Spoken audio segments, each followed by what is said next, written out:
everyone, I'm Sudeepthi Dondapati. I'm here with you to share my views on a very important but at the same time a complicated, so-called complicated topic. When I uttered a word, something like generally we say, right? Like it's very complicated, it's not so easy, and it is very difficult, it is an intricate topic. So when we hear all these words, we tend to think that that is going to be a tough or else like that is going to be a challenging topic. But I'm sure if you learn to understand using verbs or the concept of verbs, definitely you won't be able to say that, or it's like you feel very disinterested or you dislike saying, oh, it's a complicated topic. Yes, you're right.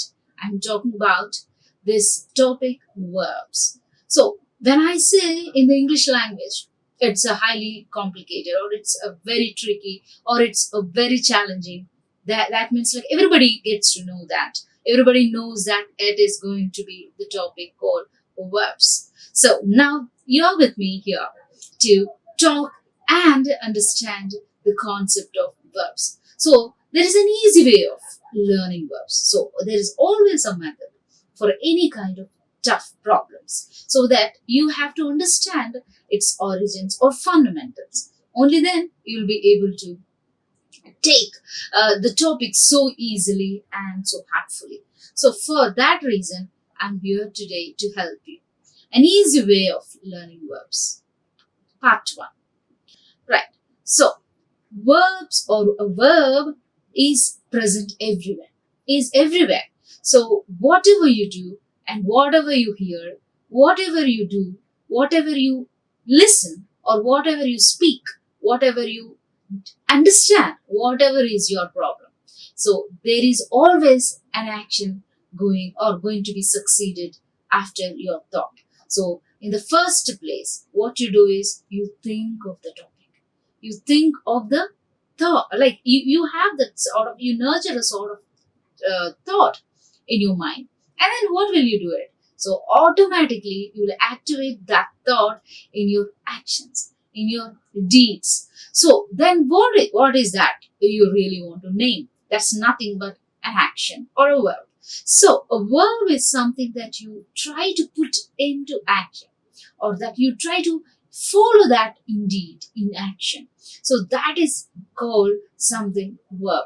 So then what is there? What is so complicated in learning verbs? So everybody knows. In Telugu also, in our parts of speech, everybody gets to feel that, oh, that is a very important and it occupies the central place in any grammar or in any concept of grammar.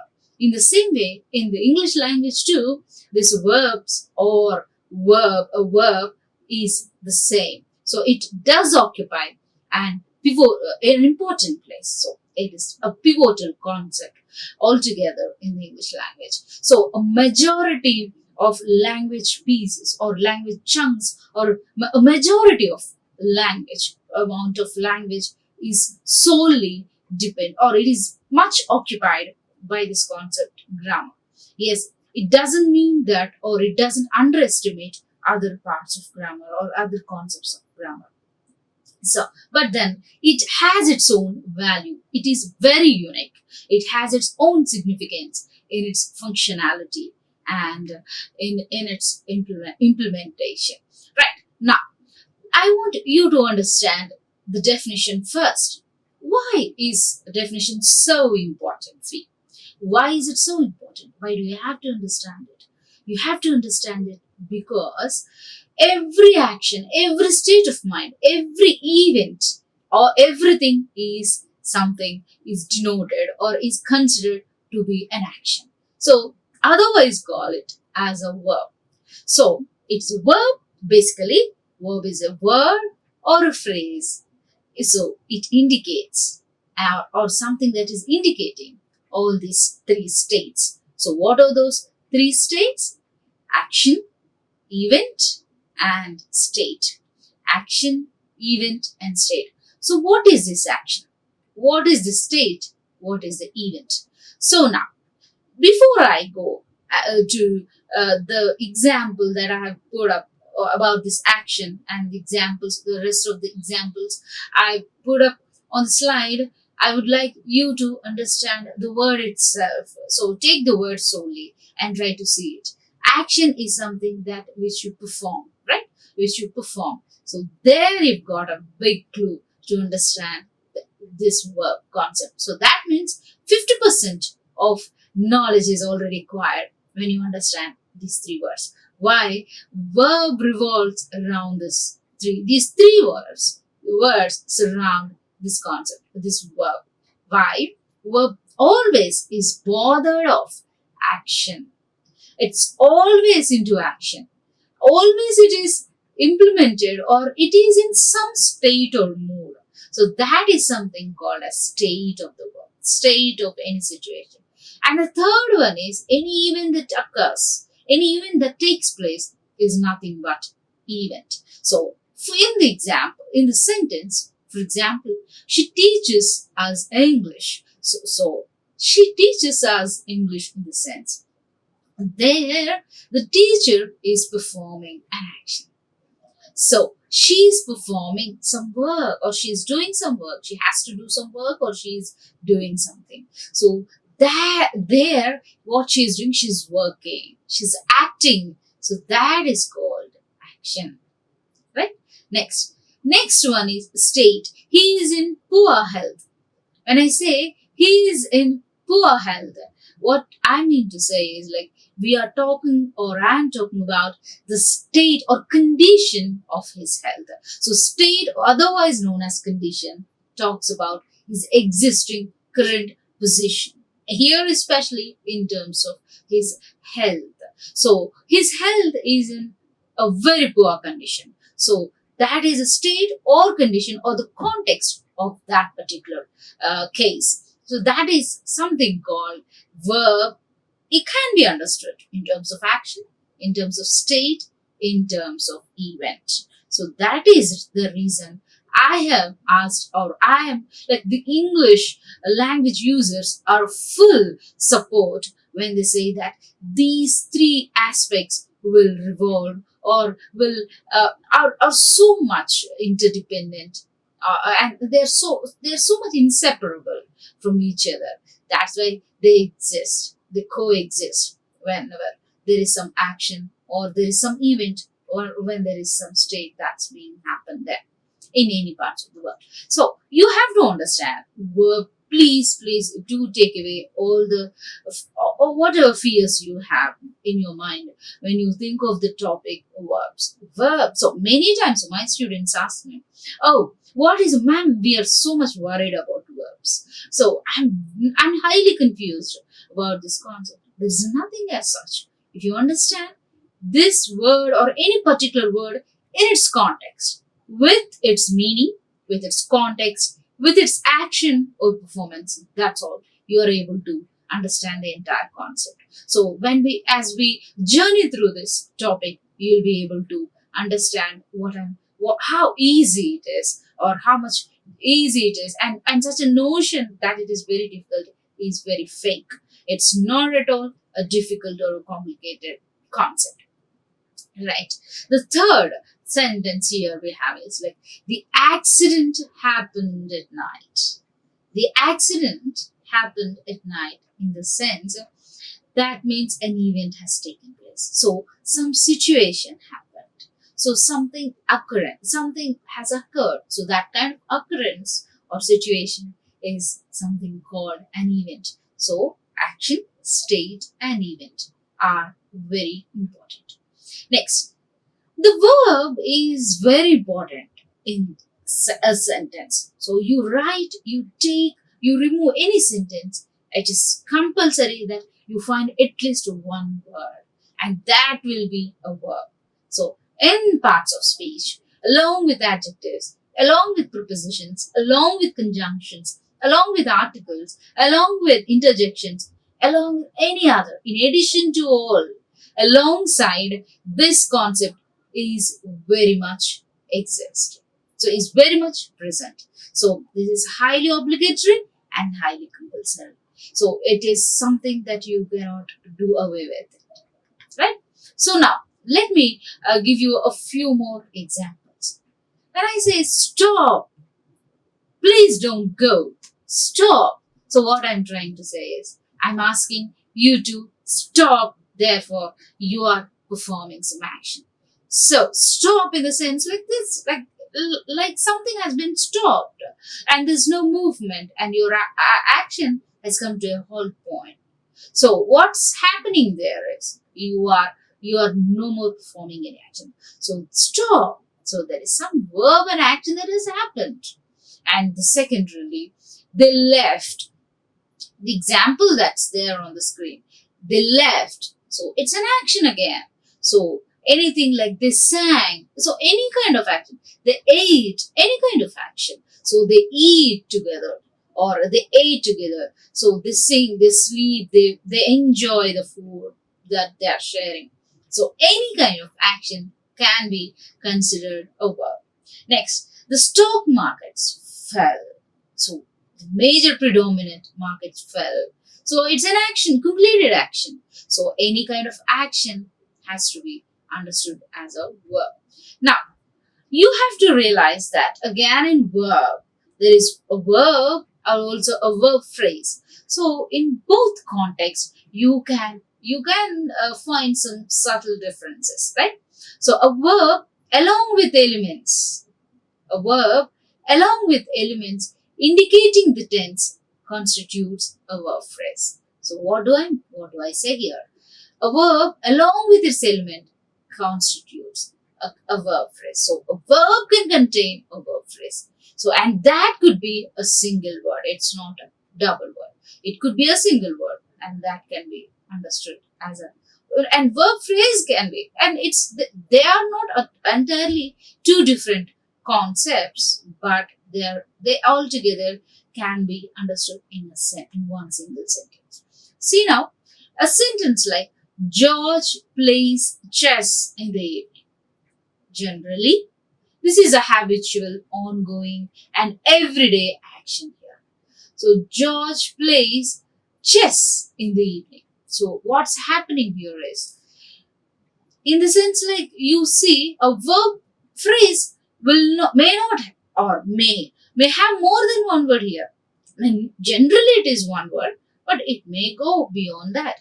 So that's like verb phrase kind of like it's more than that. It's like instead of thinking that he stopped, right, and more than one word, like he plays chess in the evening. His action has been reported or has been understood in different senses, in more than 1-2 words. So in a phrase altogether they can be arranged. So George may have been playing chess in the evening. So again you can bring this progressive form and you can use that, and altogether it can be understood a verb phrase. And not only a single word is used, but also a phrase can be used and understood as that is a verb phrase. His early novels would have been written by his mother. So would have been written there is again a verb phrase. In the previous sentence, George may have been playing. May have been playing is a verb phrase. In the second sentence, his early novels would have been written by his mother. So would have been is the verb phrase here in the context. Next, now we will try to talk about these types of verbs. So kinds. So what are its kinds? What are its types? So all the time we are talking about verbs. So there are so many varieties of aspects and they coexist in this concept. So you don't think that it's only one and only one subject. For example, it only talks about the action, or it only talks about the condition. It only talks about some kind of state of mind. So it's not all together. It's not all of that. But you have more to it. It's like you have tenses also. You can also understand verbs in sentence, how they exist in sentences. Right? So now There are two forms or two kinds or two types mainly. Main verbs. So they are also called as principal verbs. So main verbs, they function. So these are also known as principal verbs. And second category is auxiliaries or auxiliary verbs. So everywhere you go, and all uh, our English language, either writing or speaking, we always bring these two aspects in our midst. Why? Because either we use main verbs or we use auxiliaries. I really I beg you and say that I request you, asking from today, observe anybody who speaks English. In from their conversation, try to understand how they are using their main verbs, and you also make sure whether they are using main verbs or not, whether they are using auxiliaries or not. I don't even have an inch of doubt that they will not speak English without using them, these main verbs or auxiliaries. So wherever they go, whatever they do, definitely they will make use of these two kinds. Right? Now, whereas main verbs, when we are talking about main verbs are nothing but it's like, day to day: read, write, eat, drink, eating, writing, drinking, eating. So these are all like principal actions that are being done. So the main core of the of action, the main core of anything that work you do is all about your main verbs or principal verbs. Whereas auxiliaries, again, we can break down into three categories, like primary auxiliaries. There are modal auxiliaries, and you can definitely understand them as like three categories. Like one is like primary, modal, and semi-modal. Now, to discuss these primary auxiliaries. So primary auxiliaries are nothing but is, are, was, we, have, has, have, had. So, don't you use or won't you use in your English without these primary auxiliaries? Yes, you do use. I am doing some work. She is talking to her friend. We are talking to them. She was doing that program earlier. I was doing it very nicely, and we all have done that. And they have had their breakfast earlier, or they had finished their work when somebody went and peeped into the room. See, all these things, she's given her agreement on that subject. So what we are doing there is like we are or making use of all these primary auxiliaries, and we are trying to use them, right? So these are nothing but primary auxiliaries. Also, and in addition to the words that I've already mentioned, we also can consider do forms. Do forms, have, has, had, right? So in the same way, do forms like do, does, did. Do, does, did. So all these modal, these are nothing but primary auxiliaries. Oh, I'll do my work. She does her work, or she did her work, or I've done my work. So I use in all these things into different. It's like you take out any situation. You definitely you will make use of all these do forms. Definitely, right? I do my work.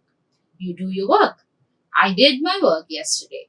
So does she happen to say that, or does she do her work every time properly, or did she do her work yesterday? So you make use of all these do forms in your English. Next, the second category we have here is modal auxiliaries. So modal auxiliaries, is it like is it about modal? It's like, are you going to say any type before? Now, it's all about how you express your ideas or your speech using some words like could and all, can and could, right? So now to define, it's so easy, my dear learners. Do not get confused. So far, we have understood. We talked about the definition of a verb, and then we understood what is a verb, and we then understood the three types, three words that revolve or that play a very important role, right? And then we talked about the varieties of verbs. And then we came to a conclusion that there are three, and more primarily primary auxiliaries, modal auxiliaries, and semi-modal auxiliaries. So now part B, second one, modal auxiliaries, right? A modal auxiliary is a verb.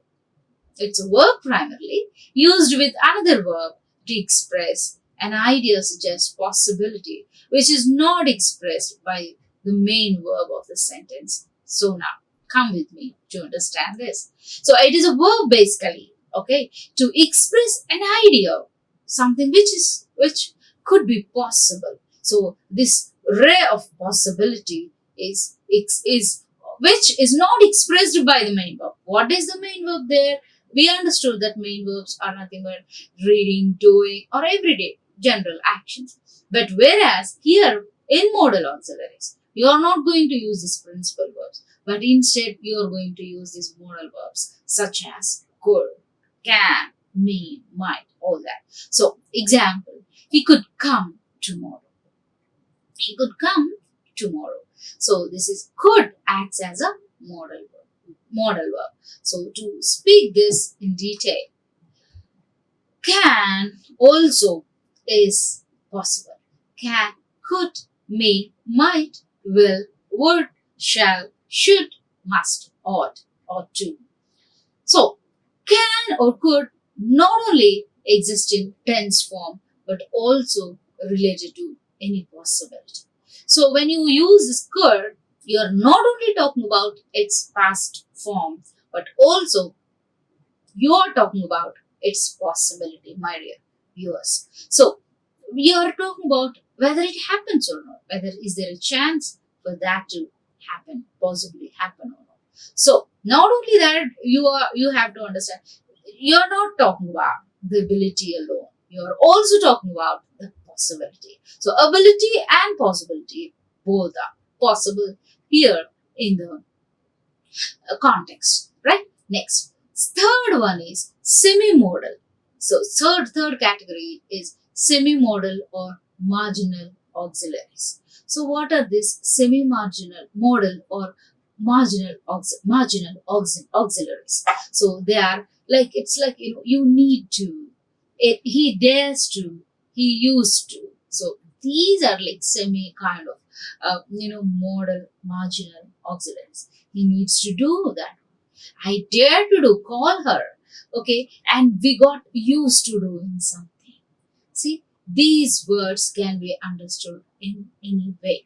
So these are semi-modal. So with to, and when you have use this semi-modal or marginal auxiliaries, you need to take with to form along with need to, dare to do it, used to do it. So do not you do not eliminate this use of to when you use this semi-modal or marginal auxiliaries.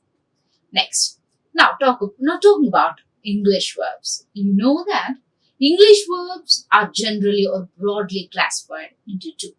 So we've been talking about modal auxiliaries, principal verbs, regular verbs, all that. Like all the time we've been talking about it. So now I want you to understand it very easily without any hindrance of doubt, without any ray of doubt. So you have to break down those words and understand each and every terminology that is going to be used now. And then you will be able to easily get the concept, right? So now, general English verbs can be broadly categorized or classified into two. So what are they? They are regular verbs. And the second category is irregular verbs. So both regular verbs and irregular verbs are there to help you with your communication. So now, let us start talking about these regular verbs. So regular verbs are the ones which form their simple past tense. So you can use them in present context. You can also use them in past context. So these regular verbs, they will take these base forms et, ed. What are the base forms? For example, I walk. Okay, you add the base form ed, that will be called as like walked, walked, caught, leaned, wished. See, you use the base forms ed and then you can frame past tense from there. So simple past tense words are easily formed when you use these base forms, right? Next, then what are irregular verbs? To give you or to make you understand these two words, I have put up these two slides. So in detail, we will be discussing what are these irregular verbs, and what are some more examples, right?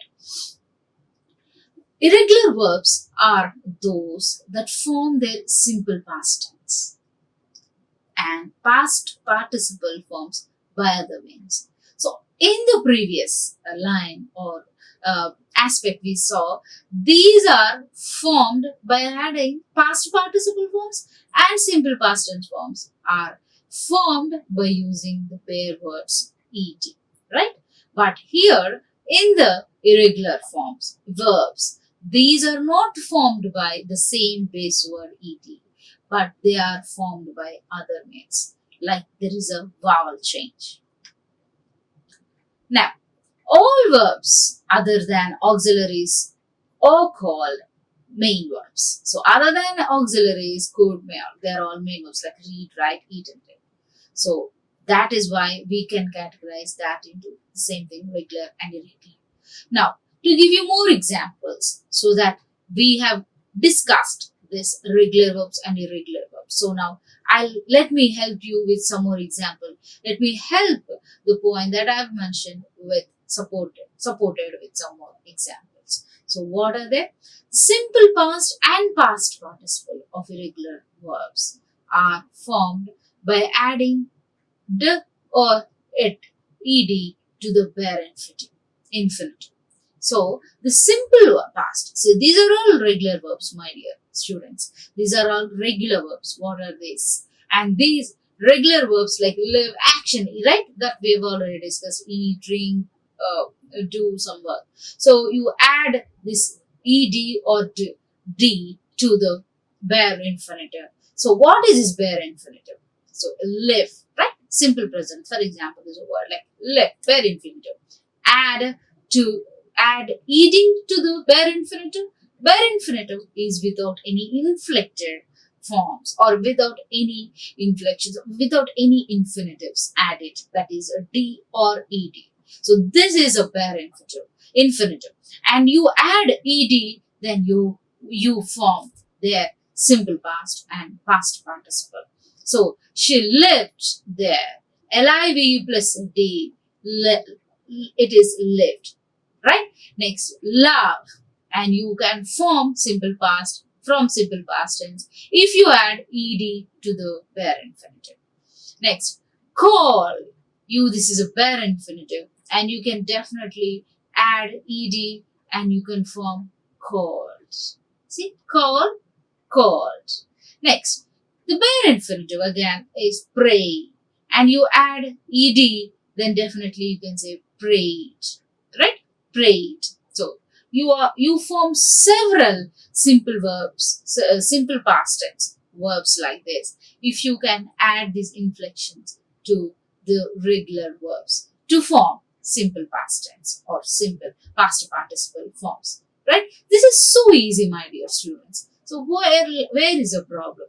So if you feel now you are unable to form these verbs, then it is not it's not fair, because it's very simple that you add ed to normal regular verbs. So live, love, all, pray, call, these are general, naturally done, right? Things are done. So these are nothing but these are normal regular verbs, and you add this ed and make simple past and past participle verbs.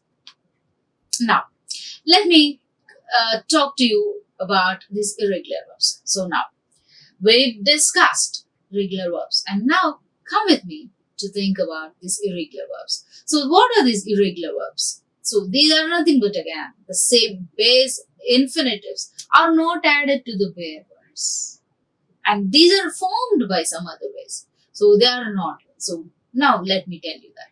The simple past and past participle here are formed in a variety of ways. So now, for example, simple present is like go. It is not ed, go. No, there is nothing like that. So the simple past takes another form and they take went, go, went, and past participle is gone. Simple present, for example, give, and simple past gave, and past participle will be not gave but given. Simple present tense will be take, and simple past took, and then past participle taken. See here, ed is not formed in irregular verbs. Next, a few irregular verbs have two forms in the simple past and past participle. So these have two forms. What are they? Simple past and past participle. So a verb, general bare verb like burn, right? Burn. Something which is burn. B-U-R-N. So this burn is nothing but like and it becomes like burnt or burnt. And the same thing in the past participle, burnt or burnt. But see here, learned or learn. Learned, past participle also learn. But turn and earn are regular verbs taking ed and t. Right? These will have turn and earn are regular verbs. See, earn or turned. But these words, but earlier words can be those can be exceptionals. But here these can't be formed by adding ed. Why? Cut, cut, cut. Put, put, put. You don't say ed. Cut it. You don't say cut it. And then you don't say shut. Shut it. You don't say shut it, but you say shut. Now, so these are some auxiliary few or irregular verbs. So irregular verbs are not formed by adding ed. So these words, especially cut, cut, cut, put, these are irregular forms that they exist. Now, let me talk about these auxiliaries, which are very important. Like we have understood regular principal verbs and then auxiliaries. So second part is going to be auxiliary verbs. The first part is regular verbs, principal verbs. Second one is auxiliary verbs. So in the auxiliary category, these are basically used to show whether it is complete or habitual or continuous. Okay, so what are its functions? They have functions, right? Auxiliary verbs have functions. So primarily, what are its functions? The one function is such like they are primarily or importantly used to show whether an action is completely done or habitual or continuous, right? So that is one function. The second function is it is used, auxiliaries are also used in negation, interrogatives and emphatic statements. So in negation also, like I don't, right? I don't I? So in some negations, you can use these auxiliaries. And also in interrogatives, can I? Won't I? Will she do it? Or emphatic statements, yes, I do. Emphatically I say, right?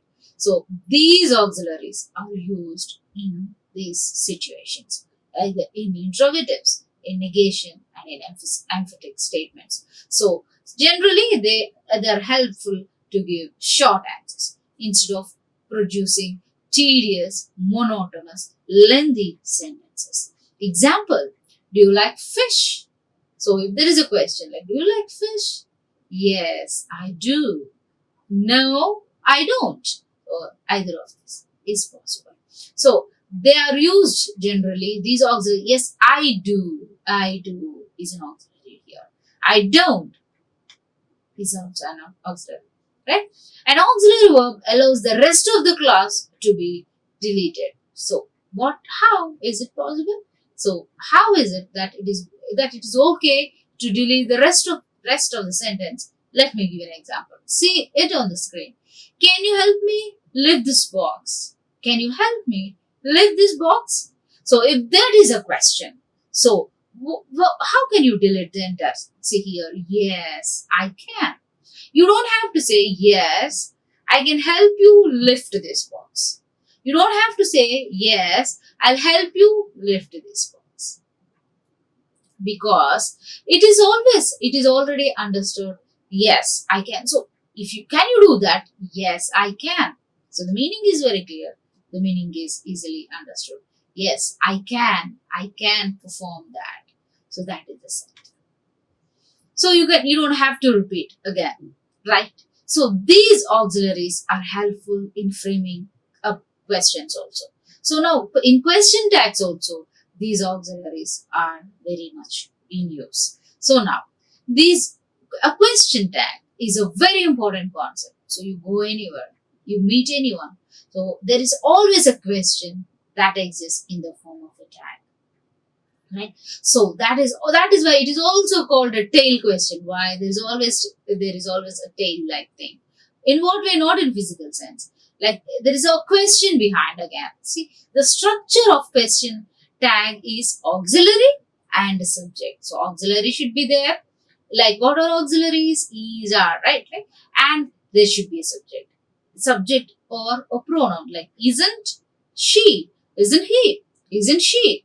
See, this is the best example I can give you. The structure.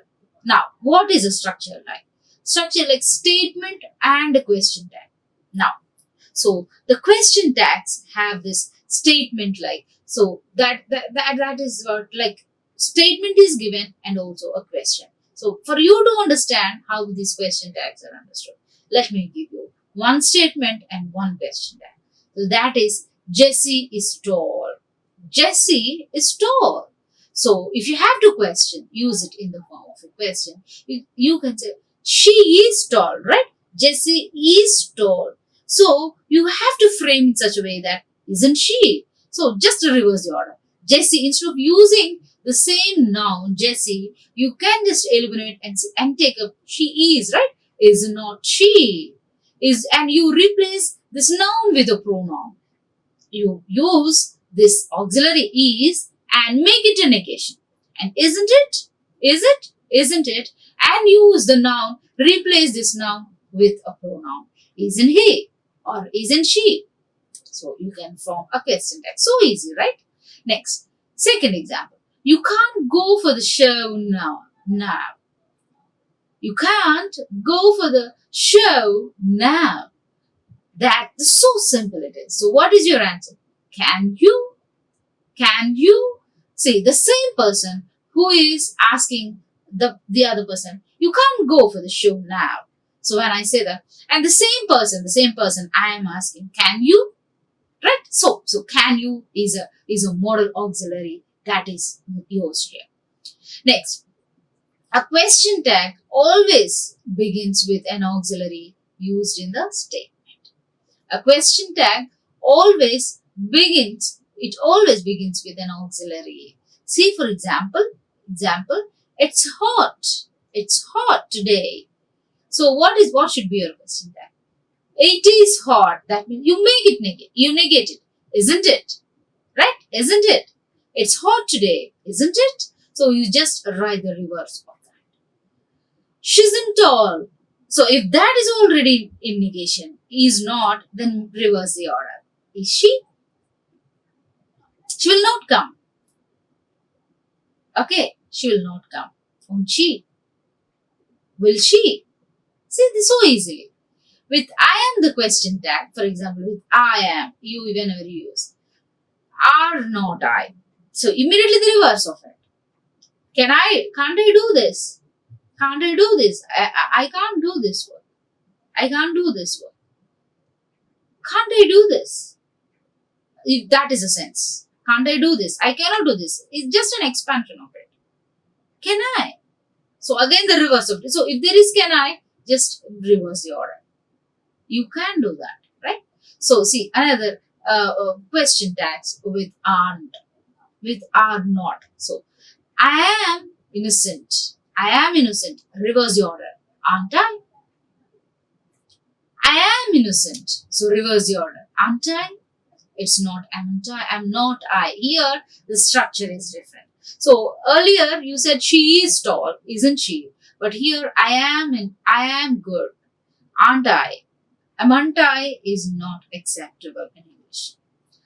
See, with use the question tag can, take, didn't. See, for example, she used to go for a swim.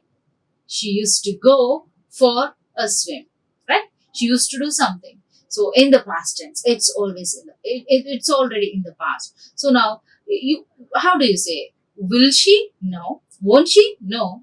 Isn't she? No. Here earlier in the context, see, it is in the present tense. So you can use is she, isn't he, aren't I, right? But here the tense is past. She's used to go for a swim. So immediately you have to take the past tense and use it. Didn't she? Didn't she? She used past tense. Did she? Did. That's the sense. And so when you say didn't she, you're negating. Next, we had better or had better with had better. For example, had rather, the question text is had not. See, for example, you had better stay in bed. Hadn't you? You had rather wait a minute. Hadn't you? See, this is how you need to use it. And now with would, rather the question takes would not. See, example, you would rather resign. You would rather resign. Wouldn't you? You would rather design. Wouldn't you? So, imperative expressing commands or request, the tag is will you. Will you? Like switch on the fan. Switch on the fan. Please do that. So, all these imperatives or expressing commands will, or requesting commands will take will you form. Will you? Any request or any imperative, any order. For example, switch on the fan. Will you do that? That is the sense. Will you? Please give me some money. Will you? That is a sense. The imperative expressing offer or invitation, right? So the imperative, come in, won't you? Come in, won't you? Having a cup of tea, won't you? So imperatives or expressing offer or invitation takes won't you. You have to remember, have a cup of tea, won't you? Next, when you're expressing a proposal or suggestion, we will use let's go home. Let's go home. Shall we? Let's go home. Shall we? This is the tag that is used. Now, let expressing permission takes will you. Like, for example, let them play here. Let them play here. Will you? So even this expression let permission is all about is to do with you, will you, like that. Now let us come to another modal auxiliary, that is can. So now how this can is used, my dear learners, how this can is used. This can is used to express power. It is used to express ability.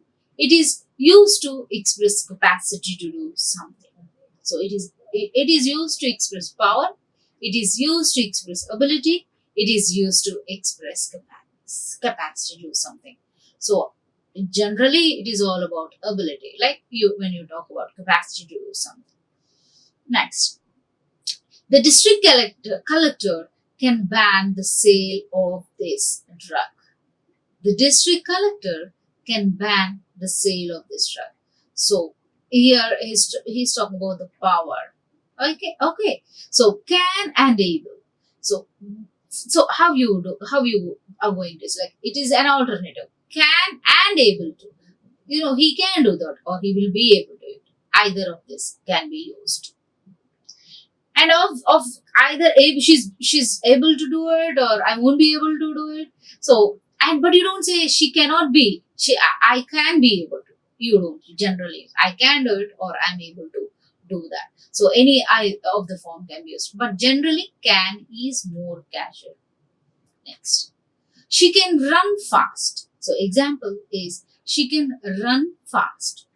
She's able to run fast. She can run fast. She's able to run fast. They can't do the sum. They can't do the sum. They are able to do this. Now, how these auxiliaries can be used in simple past tense forms? How do they occur? Simple past tense forms of can are could. Simple past tense of it is can is could, or was able to, were able to. Right?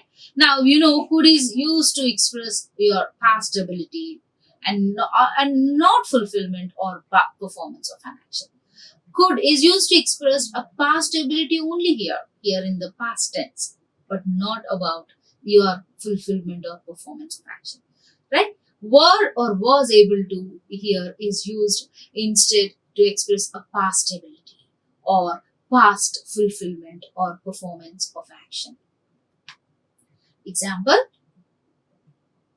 he was happy because he was able to pass the exam.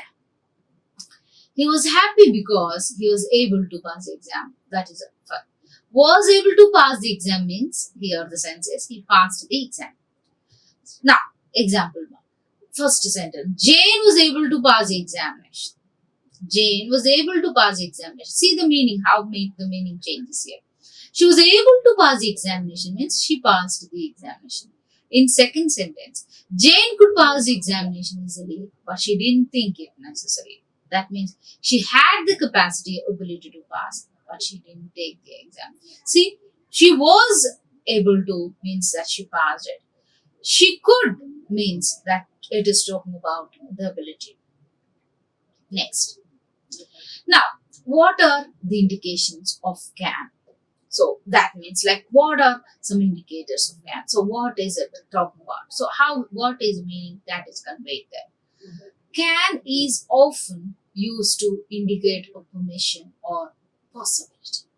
Can is often used to indicate a permission, either permission or possibility. Like, can I go now? So here you are talking about permission. Can it be murder? You are talking about possibility. So can be used in both senses, to take permission or in any permission sense, or in permission sense and also in possibility sense. So can I do that? Is can I do it? Can I please ask you to come and perform it? Like that means I'm requesting you for this permission. Whereas can it be murder means like, is there any possibility that it can be like that? So I am talking about the possibility there. So that is a distinction. So when you know all these things are very much possible, it's very easy, my dear learners. So what all we have discussed, let me wind up with with a simple summary. First, we talked about these verbs. We started talking about the definition of a verb, and then we understood these action state. Okay, so these are very important, state or condition of something. Okay, so that will decide those things or concepts or aspects will be identified. So something performance happened. Okay, what is the state of mind? What is the action of it? So we can verb talks about that only. Verb talks about the action of that particular place. Verb talks about that particular concept. So it is very easy for you to follow or for anyone to do it. And then we talked about kinds of verbs, how they are understood. So we talked about auxiliaries, we talked about modal verbs, we talked about semi-modal, we talked about regular and irregular. We said that regular verbs can be formed by adding bare infinitives, ed to the bare infinitives, ed or d, walked or worked, all that, right? Helped. Whereas irregular verbs, these were ed or d can't be used or can be joined to bare infinitives. They are like burnt, like or else like put. You cannot use them. So and then we understood like how can and could are used in different senses. Also we looked at these question tags, how these question tags are used. like how will is used, how won't is used, how negation is possible in question text. So with all these things, you can definitely make use of all the verb forms, and so confidently you'll be able to use it without any doubt. So in the second session, in the next class, we will discuss how these verbs are related to tenses. So how different tenses of verbs are used or can be used in the English language. So stay tuned and try to learn. Thank you. Like, share and subscribe. Hit the bell icon for more updates.